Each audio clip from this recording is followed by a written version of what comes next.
আসসালামু আলাইকুম রহমতুল্লাহি ওবারাকাতুহু। মোহাম্মদ নাজমুল হাসান বলছি, অকুপেশনাল থেরাপিস্ট। অকুপেশনাল থেরাপিস্ট টিপসে আজ কথা বলবো হেভি ওয়ার্ক নিয়ে। হেভি ওয়ার্কটা কোন ধরনের শিশুদের জন্য আসলে দরকার সেটা প্রথম জানবো, তাহলে বুঝতে পারবো যে হেভি ওয়ার্কটা কি এবং কেন উপকারী। হ্যাঁ, হেভি ওয়ার্কটা সেই সকল শিশুদের জন্য দরকার। দয়া করে অভিভাবক এবং স্কুল টিচাররা একটু মনোযোগ সহকারে শুনবেন। হ্যাঁ, যে কোন কোন বাচ্চারা আসলে হেভি ওয়ার্কটা তাদের জন্য বেশি উপকারী। হ্যাঁ, আপনার থেরাপি বলে অবশ্যই স্কুল অ্যাক্টিভিটিস অবশ্যই এই শিশুদের জন্য এই কাজগুলো রাখবেন। সবকিছু মুখে দেয়, এরকম অনেক স্টুডেন্ট পাবেন না, এরকম অনেক বাচ্চা আছে কিন্তু সবকিছু মুখে দেয়, যা পায় তাই মুখে দেয়। হ্যাঁ, নন ফুড আইটেম গুলা মুখে দিচ্ছে সারাক্ষণ, কোনো কিছুর মধ্যে নিজেকে লুকিয়ে থাকতে পছন্দ করে। দেখবেন যে ক্লাসরুমে আসলে একটা কর্নারে থাকবে, বা থেরাপি রুমে আসলে একটা কর্নারে গিয়ে নিজেকে ঘেঁষাঘেঁষি করার চেষ্টা করবে, বা বাসায় সোফার কুশনের নিচে যেতে যাবে, খাটের ম্যাট্রেসের নিচে যেতে যাবে, তুষকের নিচে যেতে যাবে। হ্যাঁ, এই ধরনের ডিপ প্রেশারগুলো সে নিতে খুব পছন্দ করে।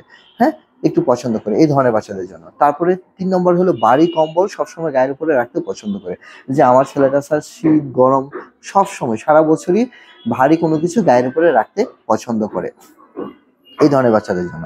তারপর হলো ৪ নম্বরে হলো খুব রাফ অ্যান্ড টাফ প্লে করে, সারাক্ষণ দৌড়াদৌড়ি করতেছে, লাফালাফি করতেছে, মানে এই ধরনের কাজগুলো যে সকল শিশুরা পছন্দ করে তাদের জন্য আপনার হেভি ওয়ার্ক অ্যাক্টিভিটিটা প্রয়োজন। ৫ নম্বরে যেটা হলো যে ইচ্ছে মতো এটা সেটার সাথে ধাক্কা খাচ্ছে, বাড়ি খাচ্ছে, দৌড় দিচ্ছে, পড়ে যাচ্ছে ধপাস করে, ঢেস দিচ্ছে, এই ধরনের বাচ্চাদের জন্য কিন্তু আপনার হেভি ওয়ার্ক এক্সারসাইজটা খুব প্রয়োজন। হ্যাঁ, আরেকটা হলো যে জাম্প করা ফার্নিচারের উপর থেকে, দেখা যাচ্ছে যে বেবি টেবিলের উপরে উঠে যাচ্ছে, সোফার উপরে উঠে যাচ্ছে, ইভেন ওয়ারড্রবের উপরে উঠে যাচ্ছে, উঠে ওইখান থেকে জাম্প করতেছে। হ্যাঁ, তো এই যে জিনিসটা এই বাচ্চাদের জন্য কিন্তু আপনার হেভি ওয়ার্ক অ্যাক্টিভিটি দরকার। আরেকটা যেটা জিনিস হলো ৭ নম্বর যেটা হলো যে সবকিছু ধরা, খেলনা, ফার্নিচার কোনো কিছু যখন ধরে খুব শক্ত করে ধরে, খুব শক্তি দিয়ে ধরে, আপনি চাইলে ওর হাত থেকে কিছু নিতে পারবেন না। এই ধরনের বাচ্চাদের জন্য আপনার হেভি ওয়ার্ক এক্সারসাইজ গুলা খুব ভালো কাজ করে। তাহলে বুঝলেন।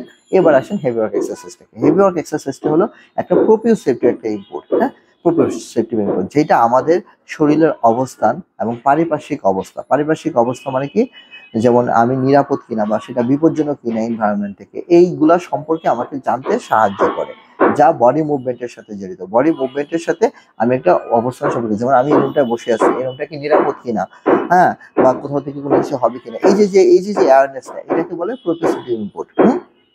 এটা এই হেভি ওয়ার্কের মাধ্যমে এটা পেতে আমাকে সাহায্য করে, যে মানে যে ভারী কাজগুলো আর কি, যেটা মুভমেন্ট জড়িত, যেটার সাথে নড়াচড়া জড়িত। হ্যাঁ, আচ্ছা, সেটা কি করে আমার যে মাংসপেশিগুলো আছে, আমার যে জয়েন্ট গুলো আছে, এই যে জয়েন্ট, হ্যাঁ, হাতে যে জয়েন্ট গুলো এবং লিগামেন্ট গুলো, এই যে রক গুলা যে আছে, এর সাথে এর অবস্থান থাকে। হ্যাঁ, হেভি ওয়ার্ক অ্যাক্টিভিটিকে মূলত এটা একটা অর্গানাইজিং একটা সেন্স। হ্যাঁ, প্রোপ্রিওসেপ্টিভ সেন্সরি সিস্টেমটা হলো একটা অর্গানাইজিং সেন্স, মানে মেনলি হলো অর্গানাইজেশনের জন্য, একটা অর্গানাইজিং মানে আমাকে সুন্দর করে অর্গানাইজ ওয়েতে যে কোনো ধরনের কাজ করতে প্রোপ্রিওসেপ্টিভ সিস্টেম সাহায্য করে। যখনই দেখবেন যে বাচ্চাটা ঠিকমতো গ্লাসটা ধরতে পারতেছে না পানি খাওয়ার জন্য, কলমটা ধরতে সমস্যা হচ্ছে, সাইকেল চালাতে সমস্যা হচ্ছে, হ্যাঁ, যে বিভিন্ন ধরনের মোটর রিলেটেড যে মুভমেন্ট রিলেটেড কাজগুলোতে তার সমস্যা হচ্ছে, তখনই আসলে তার অর্গানাইজেশন স্কিলে দুর্বলতা আছে, এই জিনিসটা আর কি। আচ্ছা, তাহলে এটা আমাকে কি কাজ করে, মানে এটা করার ফলে কি লাভটা কি? লাভটা হলো এক অর্গানাইজিং, আরেকটা হলো রেগুলেটিং ইনপুট টু দ্য ব্রেনটাকে সব সময় মেনটেন করার চেষ্টা করে, হাই লো, কখন আমি ব্রেনটাকে বেশি কাজ করাবো, কখন আমি ব্রেনটাকে কম কাজ করাবো, এই ধরনের জিনিসগুলো রেগুলেটিং করতে সাহায্য করে, রেগুলেটিং মিটারের মতো। হ্যাঁ, আরেকটা হলো সবচেয়ে বড় জিনিসটা হলো, সেটা হলো এই কাজটা করার ফলে আমাদের অ্যাটেনশন বাড়ে বাচ্চাদের, এবং ফোকাসিং স্কিল ডেভেলপমেন্ট হয়, আই কন্ট্যাক্টটা বৃদ্ধি পায়। হ্যাঁ, আই কন্ট্যাক্টটা বৃদ্ধি পায় এবং তার মনোযোগটা বাড়ে, তার খুব মনোযোগ বাড়ে এবং ফোকাস, একটা জিনিসে বেশিক্ষণ দৃষ্টিপাত করার দক্ষতাটা এই ধরনের কাজগুলোতে করলে বাচ্চাদের ডেভেলপ হয়।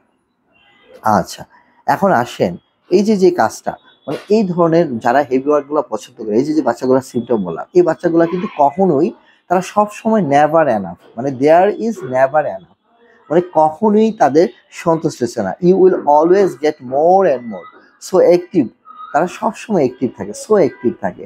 হ্যাঁ, সারাক্ষণই মানে সারাটা দিন জাপাজাপি করে, সারাটা দিন ট্রাম্পোলিংয়ে লাফালাফি করে, কি করবো বুঝতেছি না। জি, এই ধরনের বাচ্চারা সারাদিন, মানে দেয়ার ইজ নেভার এনাফ। জি, হ্যাঁ, তারা কখনোই সন্তুষ্ট হবে না, অলওয়েজ তারা কি করবে, গেট মোর, হ্যাঁ সিক করবে, এই ধরনের জিনিসগুলো। আচ্ছা, এটা সবসময় করবে। আচ্ছা, এখন আসেন, এটা যদি আমি পেসিভলি বাচ্চাকে প্রোভাইড করি দিয়ে, যেমন এই যে জয়েন্ট কম্প্রেশনের মাধ্যমে, এই যে বল দিয়ে ডিপ্রেশনের মাধ্যমে, তাহলে এটা লাস্টিং ইফেক্টটা কতটুকু হবে? রিসার্চ বলতেছে যদি এটা আমি পেসিভলি বাচ্চাকে ইনপুটটা দেই, তাহলে এটা লাস্টিং ইফেক্ট হবে 90 মিনিট থেকে 2 ঘন্টা। 90 মিনিট থেকে 2 ঘন্টা এটা লাস্টিং ইফেক্ট হবে। আরেকটা যদি আমি এটাকে যদি অ্যাক্টিভলি করি, অ্যাক্টিভলি কিভাবে করব? অ্যাক্টিভলি হলো বাচ্চাকে যদি আমি হামাগুড়ি দেওয়াই, সাইকেল চালাই, ট্রেডমিলে দৌড়াদৌড়ি করাই, বা বাইরে জগিং করি, বা বিভিন্ন গ্রস মোটর যে হেভি ওয়ার্ক অ্যাক্টিভিটিস গুলো আছে সিঁড়ি দিয়ে ওঠানামা করাই, তাহলে বা এই ধরনের কাজগুলা, হ্যাঁ থেরাপিটিক ওয়েতে আর কি, এই ধরনের কাজগুলো যদি করি, তাহলে সেটা লাস্টিং ইফেক্ট হলো 2 থেকে 4 ঘন্টা। তাহলে কোনটা ভালো? পেসিভ মাত্র 90 থেকে 2 ঘন্টা, আর এটাকে 2 থেকে শুরু 4 ঘন্টা। এটা একটা জিনিস মনে রাখবেন, হ্যাঁ। ঠিক আছে, তো সবাই ভালো থাকবেন, সুস্থ থাকবেন। আসসালামু আলাইকুম রহমতুল্লাহি ওয়া বারাকাতুহু।